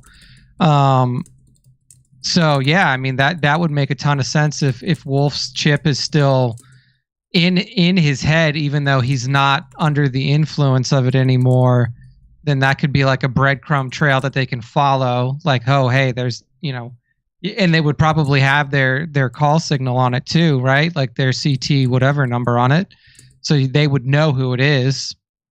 Specifically, Rex would. So yeah, I could definitely buy that as like a dual extraction type of mission, like going there for information, but coming out with both information and another ally. I think that could be a really interesting way to handle that. And then, like we've been saying, answer the question of how does Wolf come back into this? Because that was one that we also we're trying to figure out. So yeah, I don't know. It just the titles, and they're doing a double drop. It just seems like we're gonna go through Infiltration. It's gonna be like a bah! and then you go sweet. It's a double episode week, so I'm actually gonna get to see what happens. So yeah, we shall see. Tune in next week, Wednesday morning, or whenever you can check out Bad Batch S3, E6, and E7. Our happy asses will be here next Wednesday night, 5 p, or as close as we can get east. That is youtube.com/Star Wars Time Show. All right, man. So moving out of the batch and getting into the SWTS fan segment. We do it every week. Come play, get involved. The best way to do it is typically through @StarWarsTime.show on Instagram. We've got the Ask Us Anything you can get involved in. We've got the Question to Fans you can get involved in. And we also got the Top 5, which Nick will talk about here after our questions are answered and read aloud. So again, to get involved in the question of the week or to give us some questions to stew on, Instagram @StarWarsTime.show. Check the stories, fill out the sticker, check the profile grid, leave a comment, and we'll get you going. Real quick here. I like both of these for different reasons. Yeah, the questions aren't too bad. We actually got 2 questions. I tried to post one on Monday and then one today to see if we could catch various filters in the algorithm or whatnot. It didn't seem to help. It really is like, and I get it, the algorithm rewards good content, so that just reinforces the fact that our content sucks. But dude, if you look at insights on some of the posts, there's like out of our low 1,200 followers. Yeah, 1,200 followers. Get like 30 people. Yeah, might go to 25 people. So yeah. it makes sense why no one responds here. But let me go ahead and get the screens switched up real quick. And first question here comes from Mando Mugshots, a top 5 awardee from Young Nick. So he's asking, if you had to and was given no choice, would you remake the prequel or sequel trilogy? Yeah. Go with you first. So I like this question because it makes you choose. And my answer will probably surprise some people, but I would choose to remake the sequel trilogy because at the very least, the prequel trilogy tells a cohesive narrative across all 3 movies. True. And even though that narrative could be perceived as weak, or, poorly not written. up to poorly written, a lot of different adjectives can describe the narrative depending on your personal feelings about it, about that trilogy. It does tell a cohesive narrative across all 3 movies. That is unquestionable. So I would remake the sequel trilogy, but here's my caveat to that. I wouldn't remake the sequel trilogy because I would leave TFA in place as is, untouched. Mm-hmm. I would not change anything about TFA. I would just make it to where the next 2 movies are either made by the same person, like JJ and Chris Terrio can take that over and just work through the whole trilogy themselves, or you have an actual, like what was supposed to be in place, an actual story group that is vetting that is essentially building the scripts and then assigning directors to do it. So you have a cohesive narrative told over all 3 films, whether it be by the same director and writer duo working through the whole trilogy, or you just have pre-written, prepared scripts that are given to directors to then make. So that's the way that I probably would have. Yeah, it's like if you actually listen to the show and hear the words coming out of my mouth, it should be pretty clear where I'm going. I'm right with Young Nick. This isn't even close. As much as I rag on the prequels, he's 100% correct. There's still a story there. It might, Anakin's fall might not be my preference, but it's a thing. It happens and it makes sense, sort of. the sequels, like he said, it just, we went off the rails after the first one because for some reason we went, hey, you get a script, you get the director's chair. Now you get a script and you get a director's chair. And it just turned into, well, I'm an artist. I'm going to make what I want. Who gives a fuck about these other guys? So I'm pretty much spot on with him. I would keep TFA as is. And then I would just make sure that the same writer, at least, is on the next two movies. I mean, it doesn't even have to be the same director. As long as the voice, the person writing the content is the same, we're good. Yeah, I mean, I don't think like the issue, and like we've said this before. I mean, we said this right when Tross released. Like, what Disney was trying to do was recreate what was happening in the original trilogy: 3 different movies, 3 different directors. But what they missed was you had one story arbiter, writer. Yeah, like you had one guy who was like, okay, like Irvin and Richard, like you guys are directing 5 and 6, but I am writing it. Me, George Lucas, I am the story arbiter of this 3-movie arc, and they missed that. So like, even if it was just like, hey, Ryan, JJ, Colin, like you guys are all here to direct these 3 films, and these 3 films, while we will take levels of input from you, will be written by this person, Dave Filoni, whoever. Like whoever you want to be the writer of the trilogy is the writer, and you guys are the directors. You have, obviously you have creative carte blanche when it comes to the visual styling of the films. If there's anything that you feel like you want to put in there to give it your flair or flavor, here are the beats that you have to hit in terms of the visual presentation from a Star Wars perspective. But outside of that, you have carte blanche to make the film feel how you want it to feel in terms of the visual presentation. Yeah. But here is the story you have to tell. This is the script, this is the story, and this is the character development and beats that will be present through all 3 films. And I think that that's the way.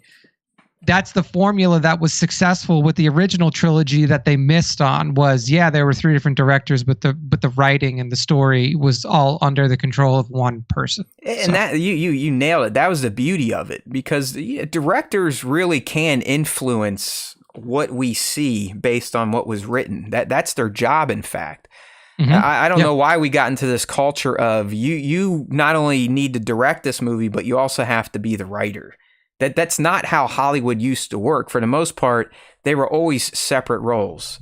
Directors would direct, writers would write, producers would produce. These days, hey, I know industries change, got to save some cash. Creatives are going to be creative, and you're always going to want to be doing your own thing in the end, but it just does not work when it comes to trilogies. You can't have that many different voices trying to tell a cohesive story arc. It was stupid. Yeah. And I think that I think where that industry shift happened was in the early 90s when independent filmmakers became stars, like Robert Rodriguez, who wrote and directed, Quentin Tarantino, that's a good point. Like Kevin Smith. Like Kevin Smith was another one that was like in that area in the early 90s where like independent film that was written and directed by the same person became popular. I mean, Richard Linklater, obviously, even before that, was doing the same like type of thing. And then key word there though was independent films, not summer tentpole box office busters. $250 million budget movies that are being written and directed by the same person. Like that wasn't what was happening. Like these people were making films for $30,000 at some point, like for very little money. Like and the properties obviously that they were working on were their own. They created the concept and they wrote the story and they directed the film. Tarantino is another big one. Yeah, like Tarantino, like a lot of people look at Tarantino and be like, look at what he does. Look at what he does. He writes and directs all of his own stuff. It's like, yeah, but it's his stuff. Mm-hmm. Like he is creating the concept, he's creating the story, he's creating the characters, he's creating the narrative. Whereas in Star Wars, all of that, for the most part, like for the large majority of it is already created. What you're doing is telling stories within the bounds of Star Wars. And I think that's where the disconnect comes in, is that like, yeah, we're all about people telling their own individual stories. And if you can do it through a Star Wars lens, fantastic. But you have to have narrative control, especially when you're telling long tail stories over multiple films. So there you go. Mando mugshots. Job well done. I think that's the longest response we've had to a fan question. No, it was a fantastic question. This shit's fun. I wish, like I said, I'm not blaming the fans. It's just we suck. I mean, this is where we're at, people. Like, whether you think I'm a bitch or not, you can't blame everything on the algorithm. Humans ultimately juice the algorithm, and when our content gets released and it's not getting love, it's the algorithm's like, hey, meatbags don't like it, so it can go fuck itself. But I would love to have a forum where we actually got more interactions like this, and that's why I appreciate what Connor's been able to do over at Beyond. They're steadily growing, and they're already bigger than us on every platform. But what I am most envious of that they have is a hardcore, dedicated audience that responds and reacts to everything they put out. I mean, it's just like hundreds of likes, 50 comments, 99, like on YouTube, Instagram, anywhere, any platform they're on, their audience, it's like it gets fed right to their eyeballs because they started making good content. It's also their audience is younger, and younger audiences are more like grew up interacting on the internet, whereas like our audience is definitely skews a little bit older. They're not as as they shouldn't be. Here's what I'll say too about social media interaction. As you get older, your social media interaction should go down significantly. I'm trying I would love to just stop it altogether. So maybe, just in terms of like general social media interaction should go down. Like you shouldn't, like if you're in your 40s and 50s and even in your late 30s, I don't think that you should be on the internet like as a passive user, like interacting all the time. I think that it's just unhealthy. Yeah, I think, and I do think at any age it's unhealthy. Like it's broken unhealthy, human society. I mean, it's only going to get worse. We're only going to be more walk around with screens in our face, not talking to each other. If you are in those age ranges and you have a brand and you are trying to build a following on the internet, of course, be as active as possible in a positive fashion. Yeah, that's where I'm at. It's like, but in terms of just like general user social media interaction, why? All right, but yeah, I think they definitely skew younger. This next one, I love this question. I love it. No, you know who this comes from. I know who it comes. I've got a stable full of moronic friends. That's who I hang out with. But yeah, we get from EKU Rory here. Who is your favorite Gungan? Like, I'm pretty sure this guy sits at home when the family's gone and pleasures himself to Jar Jar Binks. I think he does. He's obsessed with Gungans, although not that obsessed, because I told him, like, listen, dude. In Swago, guess what faction they just added? Gungan. And Boss Nass was the first tune, and he's like, yeah, I'm not going back to that game. So he's a Gungan love hater. But anyways, Nick, who is your favorite Gungan? I mean, you just said it. It's the boss. It's the Boss Nass. I mean, he is the leader of the Gungans. He is the most vocal Gungan of all of them. He's also the fattest Gungan of all of them, which means that he's the richest Gungan of all of them. If we go back to medieval times, that's why fat people were always looked up to, because they had the most money to buy food to eat and get fat. So that is the best. It's like, yeah, you are right. Like back in the day, it was cool to be fat, because then the people are like, man, he's got some Skrilla. He can actually eat. Yeah, it's like this dude has enough money to buy food to get that fat. Look at that guy. Like, dude, humans suck so bad. Like we're just wrong. We were made wrong. You know that? Like all we want to do is kill each other if you're not like us, and try to accumulate as much shit as possible. That's what we are. That it sounds like a cancer. Thank you, God. All right. You know what? I'm going the big guy too. I love the way he talks. I love the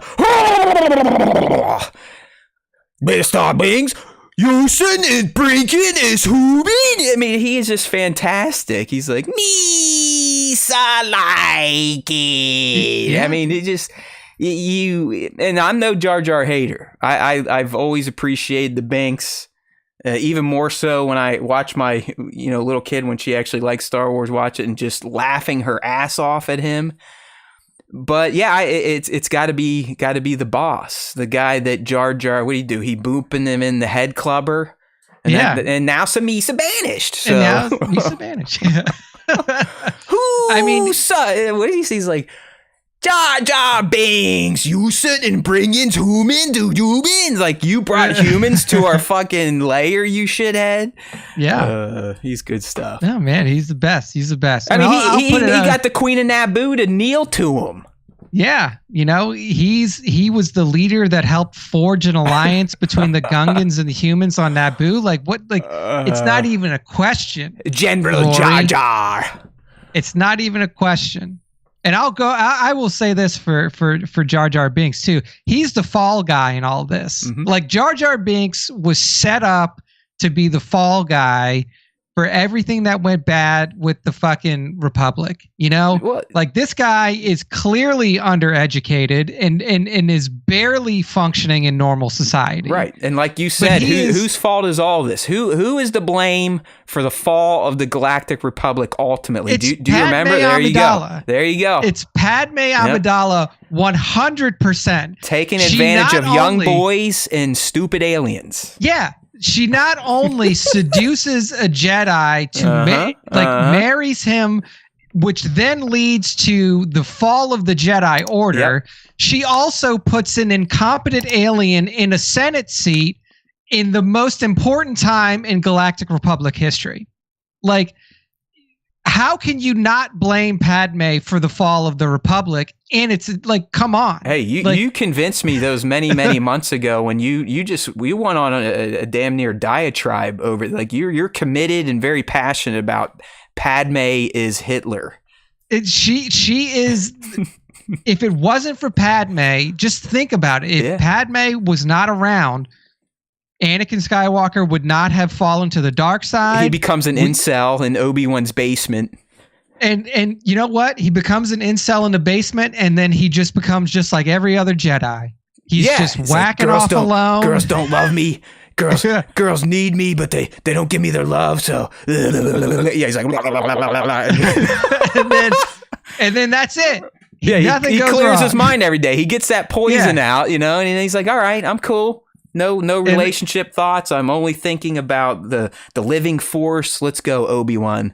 That's right. And then the Naboo royal family is in the hands of somebody who was less influenced by her love of the Jedi Order and doesn't make stupid decisions like, hey, Jar Jar Binks, the one guy who almost fucked up everything for the battle plans that we had in place at first. I'm going to give you my Senate seat. Right. Like, what is going on in Padme's head? Just that not was good. She wasn't reading the room there. She was not looking into the future. She's like, hey, I'm going to do this guy solid. We just made him a junior senator from Naboo. Give him a taste of the big leagues, not thinking that the guy's dumb as shit and that anyone could be like, hey, Jar Jar, do this. That's what Padme would want. And he'd go, okay, Misa, right. It's like, all right. He's like, okay. Yeah. Like, what the hell? Hey, Jar Jar, go kill all those kids. Okay. Hey, Jar Jar, start selling spice at the foster home. Okay, Misa, like it. It's like, not thinking there, Padme. All right, good questions there. If you didn't get in, try next week. But it's not over yet. We love it. Toss us some questions, please. Those are fun. I like I said, we should do these at the beginning of the show. I always forget, so now they've just become part of the fan segment.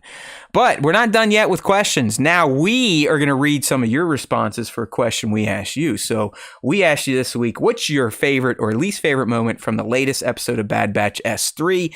I word it that way just in case. You never know. Mm-hmm. It's kind of a catch-all here.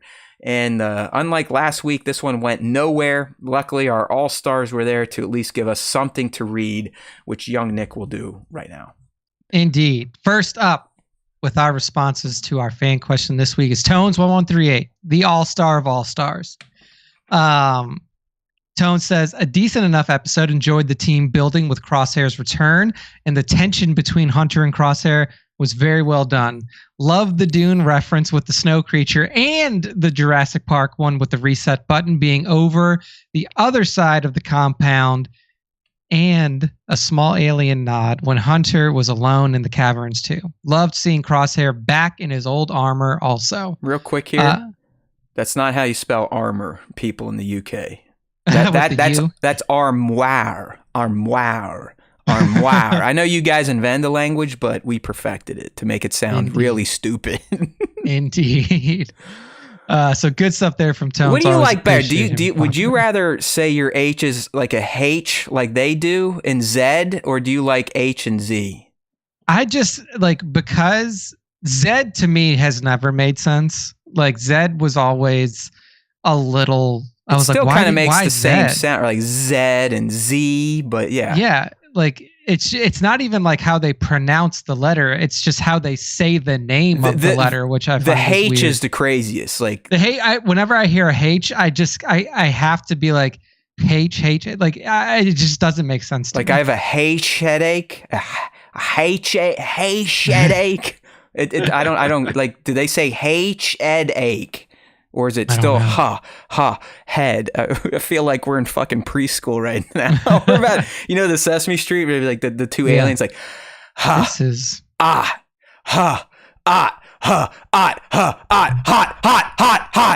That must be from like back in the 80s, but that's like how I learned from Sesame. They'd start with the syllables and bring them together, or the phonics. First word, like that was phonics. The faster you say it, it becomes a word. Hot. All right. Moving on to our buddy Mando. But Mando Pirate must not be able to make the Wednesdays. Same with BMAT. I miss having BMAT in here. Throwing all that cheese around.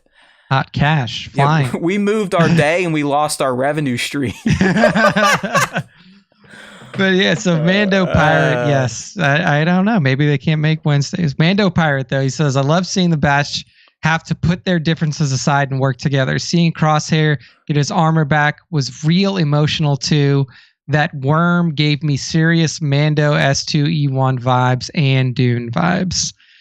So yeah, people are definitely picking up on the Dune reference and Dune vibes here for sure. So I think that if it was an intentional thing to line this episode up with the Dune 2 release, I think that they achieved their This goal is where there. If Nick was on their social media team, he would have already whipped out something to acknowledge this movement.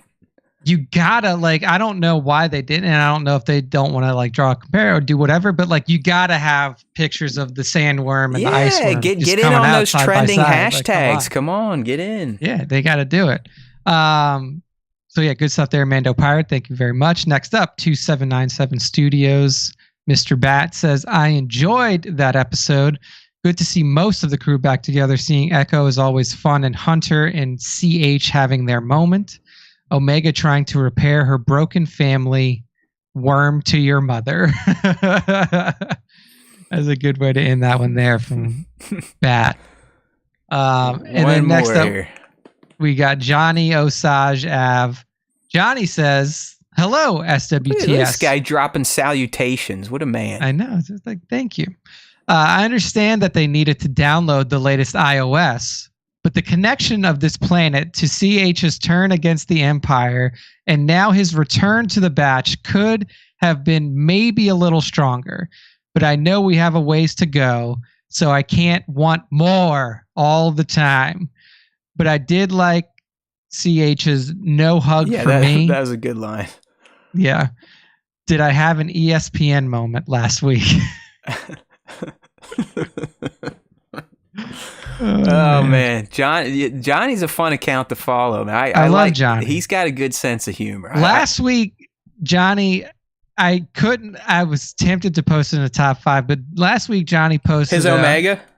No, his Jaina solo. Oh, okay. He's working on a Taylor Swift. He posted a picture of a custom made Jaina solo that he did that had just headlights on is the best way that I can put it. Just the headlights were on this figure, and he wasn't shying away from it in the comments. the comments in it were like, "Is she on Hoth? Like, what's going on?" And I was man, like, he's got like some of these models that have extreme cases of THO or they're smuggling peas. But yeah, it's a fun account that like sometimes he just posts some random shit that makes me giggle. So yeah, good stuff there. Thank you to everybody who partook in both asking us questions and responding to our questions. So we would appreciate it for those out there who are listening either on podcast platforms or on the YouTube to, hey, if you have a question for us, this is definitely the best way to do it. And you see that we're going to give you straight responses if you ask a question. Yeah, no matter how bullshit. Ridiculous it is. Yeah, like I'm pretty much an open book. The only thing I would not talk about is something that could possibly incriminate me. So I'm we pretty will plead much the fifth on those. Ready to rock, Howard Stern style. Speak my mind. No hidden truths. All right, Nick, so that takes us into the final leg of the fan segment and the closing segment of episode 300. Woot, and that is our top 5 Star Wars fan artist features. We do it every week. To get into the game, you need to add tag at Star Wars Time.show on Instagram on all of your Star Wars content, and then B, use hashtag Star Wars Time Show.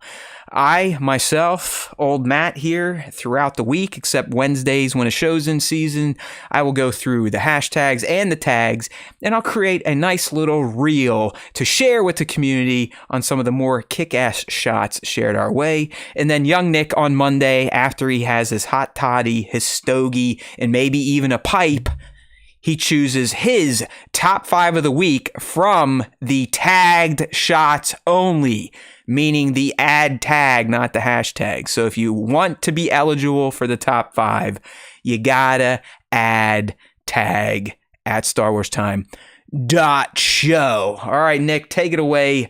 Who have you blessed this week? First up in the top 5 this week is at Mimban_Survivor. And Mimban_Survivor. All the posts are blank. Hold on. Oh no! Let me need a refresh. There we go. All right, reload the site. We got some more RAM. Right. We're back in business. Here we go. So Mimban_Survivor gives us an awesome face-off shot between our good buddy Maul, Metal Legs Maul, and Snips, Ahsoka. All of the different names that she goes by. The Ahsoka the White, not quite yet. All of those different titles. Speaking of Ahsoka and Johnny's sense of humor, if you care to, go look at his latest DM to us. It's a bit someone did with Obi-Wan Kenobi telling Luke about Ahsoka. It's beyond inappropriate. Like I find this funny, but I'm not going to reshare this knowing how the world is these days. I will definitely go check it out after it's a good one, man. People have done some fantastic work using Sir Alec Guinness's voice and AI, I believe. Like they've remade some scenes that make him just say some wild shit to Luke. Yeah, that makes sense. That makes sense. Right. But yeah, Mimban Survivor here gives us a face-off shot with Maul and with Ahsoka. On the ground between them lays the dead body of a clone trooper. So it seems like Ahsoka was and behind Maul as well, another cut down clone trooper. So it seems like Ahsoka may have been out on a mission with the clone forces back in the day of the Clone Wars and has come across Maul in her travels. And I mean, the shot itself is awesome. He actually gives us 2 versions of it. One with like a desaturated and one with a more saturated color palette. So as the artist asked, Nick, which one do you prefer? I mean, I always like bright colors. Yeah, I like the color saturation. I think it adds to, especially these 2 characters that have very bright colors, like on their skin, and obviously having the more rich lightsaber colors. I think adds to the scene. But yeah, I mean, this shot just brings back good memories to obviously end of season 7 Clone Wars when those 2 went head to head, and different times throughout the Star Wars landscape where they have crossed paths. So having these 2 in a face-off shot like this was really cool. Yeah, no, I dig it, and like you, I like the second shot, especially the pop on the saber. It's got a nice little flare there, right at the emitter. Nice glows here, good little pose on Maul, and I like that Ahsoka's a bit out of frame here. I really did. It's been a while since I've snap, and I'm starting to feel it, and I'm also starting to get one too many dolls behind me, which means it's time for a shoot so they can go back to their glass homes. I actually just got my notification for someone we were talking about earlier, Nick's favorite character, the true Emperor of the Galaxy. My AOTC Padme is coming. It should be here next week. Well, hopefully you gotta kit bash her with like any Palpatine. Just take her head off, put it on the Palpatine body. You know, I'm gonna make my custom. I'm cutting her little white midriff, and I'm gonna pretend to be that Nexu cat that rips her open. Yeah, so. There you go. There you go. See that midriff. Yes, this is how men think, even in their 40s. I can't. We are wired to appreciate females if we are hetero. That's just how we are. Sorry. All right. Yeah. So that's our buddy, friend, or just someone that follows the directions to make the top 5. Mimban _survivor. That's right. Moving on. Next up, we have at mad like a clone. But in between each word is a period. So mad dot like a or like dot real a quick dot clone. Before you break him down, the dude's real name is strong as fuck. I believe it's Falco Rootke. That is beyond a strong name. You can't get manlier than that. Yeah, no. Falco as a first name is just killer, man. Sick to start with. But even the last name Rootke, just amazing. Yes. So Falco, mad like a clone, hitting us with an awesome, an awesome Night Owl shot. So we got, Axe the leading 3 Axe Woves. You got Bo-Katan, and then you got what was Mercedes Casca Reeves. Yeah. That's it, Casca Reeves. So you got the 3 main members of the Night Owls here walking through the brush, making their way to a mission, I'm sure, of utmost importance during the Mandoverse timeline.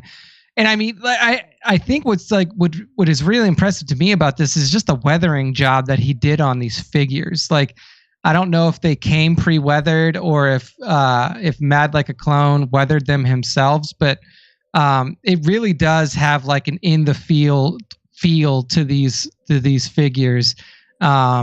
Bo-Katan specifically with her helmet, like the weathering job he did there, and then obviously Axe and Casca have weathering done to their outfits as well. But yeah, I mean, just good like in the bush feel, and the weathering here really made it for me. Yeah, well, in addition to everything you just said, I'm probably the biggest fan of the forced perspective that Mad went with here, because you got Axe in the foreground, but he's blurred out. You got Casca in the background, she's blurred out, but then you got Bo in the middle, and that's where the focus goes. And it really does. It pulls your eye right to her, and that's kind of what you want in a forced perspective shot. So digging that. Mad.like.a.clone, a.k.a. Falco Rootke. Right. On Instagram. Good stuff. Next up is at it's good to see Matea show up again. Yeah, I mean, like this shot too. So this is Matea Toy Photography, underscores in between each word on the IG. And honestly, like, if I'm scrolling through a feed and I know nothing about toy photography, this just looks real to me. Like, this just looks like, where did he find this shot of Darth Vader, like, lifting up all these fucking boulders? Like, it just looks that realistic. And that's what caught me here, was like, it has such a real look to it. The boulders floating feel authentic. The ignited saber, the pose on Vader is perfect. I mean, this just captures that Force Unleashed type of feel of Vader. Yeah, I flicked to the behind the scenes so that you can see how much of this is practical. Pretty great stuff. It's definitely a smashed up concrete block being held up by wires. Matea's kind of using what I used to do when I shot outside, and it works great. Just throwing that black poster board, so you don't have to worry about other light coming in, which allows him to kind of get these those particle pops you see there, those sun rays in the final shot. So really, it goes to show you it's all about the setup. You know, anyone can push the button. It's having the vision to think of the shot and then execute the setup and then push the button. Pushing the button is the easiest part. It's figuring out your subject, what it's going to look like, how you're going to light it. That's where photography gets difficult. And Matea nailed it here. So Matea _toy_photography. That's right. Next up in the top 5, we have Sweet. Talon _illustrations.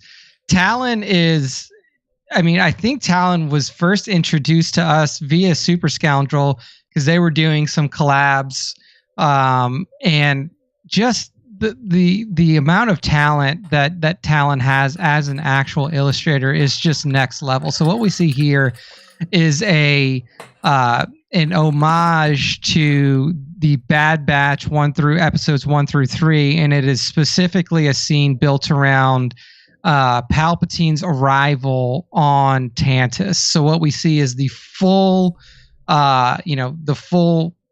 presentation of stormtroopers in line as Palpatine lands on Tantus and exits his ship.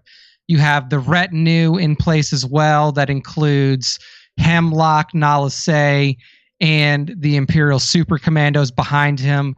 He is in his full robe garb and is being escorted forward by two Imperial